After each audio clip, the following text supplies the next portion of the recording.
पिछले कुछ दिनों में आपने जरूर देखा होगा कुछ फेमस लोग जिनका कहीं ना कहीं एक अच्छा सोशल इंपैक्ट रहा, लोग उन्हें जानते थे, फॉलो करते थे, लेकिन न्यूज आई कि उन लोगों ने इस्लाम कबूल कर लिया। जैसे कि ब्रिटेन की अल्फ्रेड विलियम बेस्ट कंपनी के मालिक बिलियनियर अल्फी बेस्ट, ब्राजील के फेमस फाइटर नेसेमेंटो, रशिया के ऑर्थोडॉक्स चर्च के पादरी, अमेरिका के famous rapper डर्क Derek, famous internet celebrity Andrew Tate, Vivian Dsena, हिलेरियन हैगी, इंडियन यूट्यूबर परम सिंह। इतने ज्यादा नाम है कि बता पाना मुश्किल है। लेकिन एक सवाल आता है कि इस्लाम में ऐसा क्या है कि लोग इतनी तेजी से मुसलमान हो रहे हैं, दूसरे धर्मों को छोड़कर इस्लाम अपना रहे हैं। जबकि अगर देखा जाए कि एक ऐसा टाइम भी चल रहा है जिसमें इस्लामोफोबिया भी अपने चरम पे है, लेकिन फिर भी लोग, और वो भी इंटेलेक्चुअल पीपल, बाकी धर्म के कंपैरिजन में इस्लाम को ज्यादा इंपॉर्टेंस दे रहे हैं। आज की इस वीडियो में हम जानने की कोशिश करेंगे कि इस्लाम दुनिया का फास्टेस्ट ग्रोइंग रिलीजन क्यों है।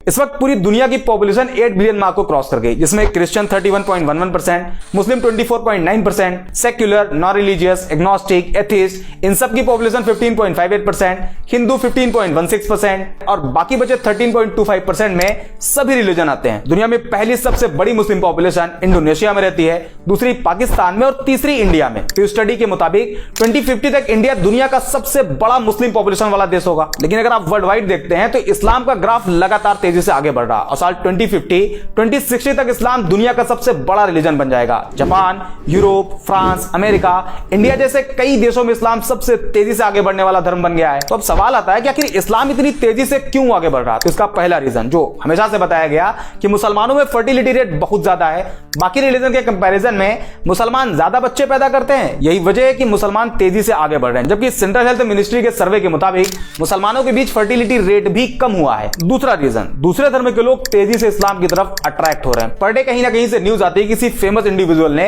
इस्लाम धर्म अपना लिया। कहीं कोई फेमस बिलियनियर होता है, तो कभी कोई फेमस फाइटर, तो कभी कोई फेमस रैपर, सेलिब्रिटी। ये उन लोगों की खबरें होती है जो कहीं ना कहीं फेमस होते हैं, लोग उन्हें फॉलो करते हैं। लेकिन ऐसे भी बहुत से लोग हैं जो इस्लाम अपना तो रहे हैं, लेकिन आम लोग होने की वजह से उन्हें सोशल मीडिया पर या न्यूज पोर्टल पर जगह ही नहीं मिल पाती। एक मोटा मोटा आंकड़ा आपको बताते हैं। द न्यूयॉर्क टाइम के मुताबिक अमेरिका के टोटल मुस्लिम पॉपुलेशन में 25% कन्वर्टेड मुस्लिम है और एक एस्टिमेट के हिसाब से करीब 20,000 से ज्यादा अमेरिकी हर साल इस्लाम कबूल कर लेते हैं। इसी तरह ब्रिटेन में करीब 6,000 लोग इस्लाम धर्म में शामिल हो जाते हैं। जापान भी एक ऐसा देश है जहां लोग तेजी से इस्लाम की तरफ आ रहे हैं। वसेदा यूनिवर्सिटी के अकॉर्डिंग पिछले 10 सालों में जापान में मुसलमानों की आबादी डबल से भी ज्यादा हो गई, जिसमें करीब 50,000 से ज्यादा जापानी लोगों ने इस्लाम कबूल कर लिया। और अभी हाल ही में एक रिपोर्ट आई जिसमें बताया गया कि दुनिया में मुस्लिम पॉपुलेशन 2 बिलियन मार्क को क्रॉस कर गई, जिसमें एक बड़ा नंबर कन्वर्टेड मुस्लिम का है। अब सवाल आता है कि आखिर लोग इस्लाम में कन्वर्ट क्यों हो रहे हैं, ऐसा क्या है इस्लाम में। तो इसका कोई एक जवाब नहीं। इस्लाम कबूल करने वाले लोगों से जब पूछा गया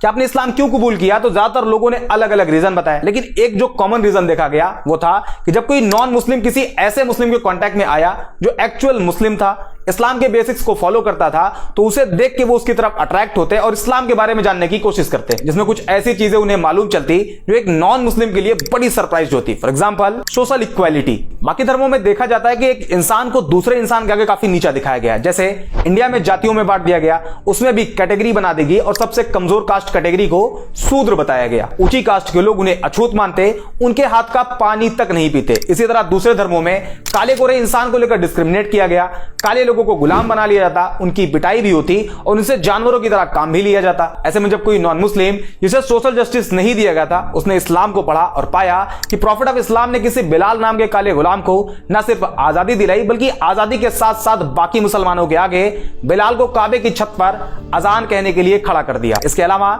जब लोगों ने प्रॉफिट ऑफ इस्लाम की एक स्पीच के बारे में जाना, जिसमें उन्होंने कहा था एक अरेबियन किसी नॉन अरेबियन से सुपीरियर नहीं, और ना ही कोई नॉन अरेबियन किसी अरेबियन से सुपीरियर है, ना कोई काला किसी गोरे से सुपीरियर है और ना ही कोई गोरा किसी काले से। यह जानने के बाद कि इस्लाम में कोई ऊंचा नीचा नहीं, इस एक पॉइंट की वजह से न जाने कितने लोगों ने इस्लाम कबूल कर लिया। दूसरा रीजन फॉरगिवनेस। इस्लाम में माफ कर देने वाला जो कॉन्सेप्ट है वो भी बड़ा शानदार है। जब लोगों ने उसे जाना तो वो भी उन्हें बहुत पसंद आया और लोगों ने इस्लाम कबूल कर लिया। फॉर एग्जांपल मान लीजिए कि अगर किसी इंसान को एक पूरी कम्युनिटी बुरा भला कहे, उसे बाइकआउट कर दे, यहां तक कि उसे जान से मारने की कोशिश करे, तो रिएक्शन ये होगा कि जब भी उसे उस कम्युनिटी पर कंट्रोल मिलेगा वो अपना बदला जरूर लेगा। सारे लोगों से ना सही, लेकिन उन लोगों को जरूर टारगेट करेगा जो उसके खिलाफ उसके ही लोगों को भड़काते थे, उसे मार के लाने वाले को इनाम देने की बात कहते थे। आमतौर पर यही देखा जाता है, लेकिन इस्लामिक हिस्ट्री में इसके जस्ट उल्टा है। 7वीं सेंचुरी में जब इस्लाम की शुरुआत हुई, उसके कई सालों बाद तक, करीब 10 साल बताया जाता है, इस पीरियड में टोटल 40 से कम मुसलमान थे। उस टाइम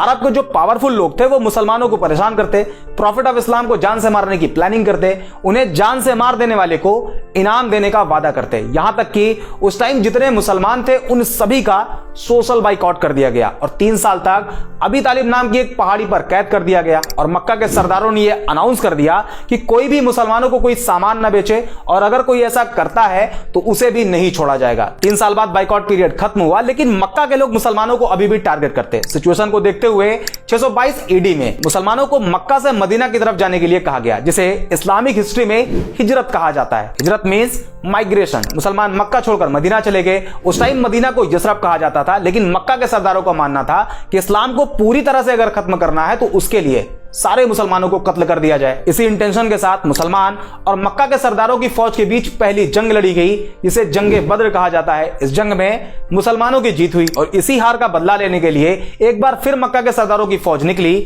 और इस्लाम की दूसरी जंग लड़ी गई, जिसे जंगे उहूद कहा जाता है। लेकिन 10 साल बाद जो मुसलमान मक्का छोड़कर मदीना चले गए थे, वो एक मजबूत ताकत बनकर मक्का में वापसी करते हैं। उस टाइम मक्का के उन सरदारों में यह डर फैल गया कि हमने तो मुसलमानों को बहुत टॉर्चर किया है, प्रॉफिट ऑफ इस्लाम को जान से मारने की कोशिश करी है, आज मुसलमान हमसे ज्यादा पावरफुल हैं और अब वो हमें नहीं छोड़ेंगे। इस डर से बहुत से लोगों ने सरेंडर कर दिया और बहुत से लोग मक्का छोड़कर भाग गए। लेकिन जब प्रॉफिट ऑफ इस्लाम ने अपनी बात कहनी शुरू करी तो लोगों ने जो सोच रखा था वो उसके जस्ट उल्टा था और एक पब्लिक अनाउंसमेंट करी गई कि जिन जिन लोगों ने मुसलमानों को परेशान किया था, मुसलमानों को मारा था, मक्का छोड़कर मदीना जाने के लिए मजबूर किया था, उन सभी को माफ किया जाता है। ये एक सेंटेंस इतना इफेक्टिव साबित हुआ कि जो पहले इस्लाम को खत्म करना चाहते थे उन सभी ने इस्लाम कबूल कर लिया। और आज भी इसका इंपैक्ट इतना ज्यादा है कि जब कोई नॉन मुस्लिम इस्लाम के इस चैप्टर को पढ़ता है तो इस्लाम की तरफ अट्रैक्ट होता है। तीसरा और सबसे बड़ा रीजन है बिहेवियर। आज सोशल मीडिया पर इस्लाम की जिस इमेज को प्रेजेंट किया जा रहा है वो इस्लाम की रियलिटी नहीं। हालांकि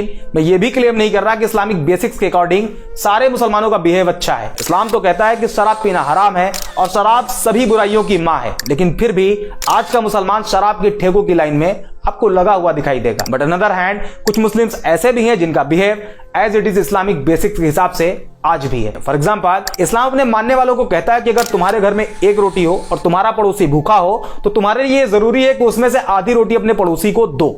इस बात को मेंशन नहीं किया गया है कि पड़ोसी मुसलमान हो तभी दो, बल्कि कोई भी हो, किसी भी रिलीजन को फॉलो करता हो, आपको उसके साथ वैसे ही बिहेव करना है। और आज के टाइम पर जब कोई नॉन मुस्लिम किसी एक्चुअल मुस्लिम के बिहेव को ऑब्जर्व करता है तो वो उसके बिहेव से अट्रैक्ट होता है और ये रीजन इस्लाम को इतनी तेजी से आगे बढ़ने में सबसे बड़ा रोल प्ले कर रहा है। इसके अलावा justice, tolerance, patience, peace, day of judgement और भी बहुत से रीजन है जिस वजह से लोग इस्लाम को बाकी धर्म के कंपैरिजन में ज्यादा प्रेफर कर रहे हैं। और ये जो आजकल बड़े बड़े सेलिब्रिटी इस्लाम एक्सेप्ट कर रहे हैं उसमें इस्लामोफोबिक एडवर्टीजमेंट भी इस्लाम की मदद खूब कर रहा, क्योंकि जब लोग एंटी इस्लामिक क्लेम करते हैं तो इसका इंपैक्ट पॉजिटिव और निगेटिव दोनों तरह से होता है। निगेटिव ये कि नॉन मुस्लिम कम्युनिटी में इस्लाम को लेकर नफरत बढ़ती है, जबकि इसका पॉजिटिव साइड ये है कि लोग उस एंटी इस्लामिक क्लेम को क्रॉस चेक करने के चक्कर में इस्लाम को पढ़ना शुरू कर देते हैं, जिसमें उन्हें अभी बताए गए पॉइंट्स मिलते हैं जो कि क्लेम से रियलिटी बिल्कुल अलग होती है and eventually they accepted Islam. I hope ये वीडियो आपको पसंद आई होगी। अगर हाँ तो लाइक एंड शेयर जरूर कर दें। बाकी मिलते हैं अगले वीडियो में।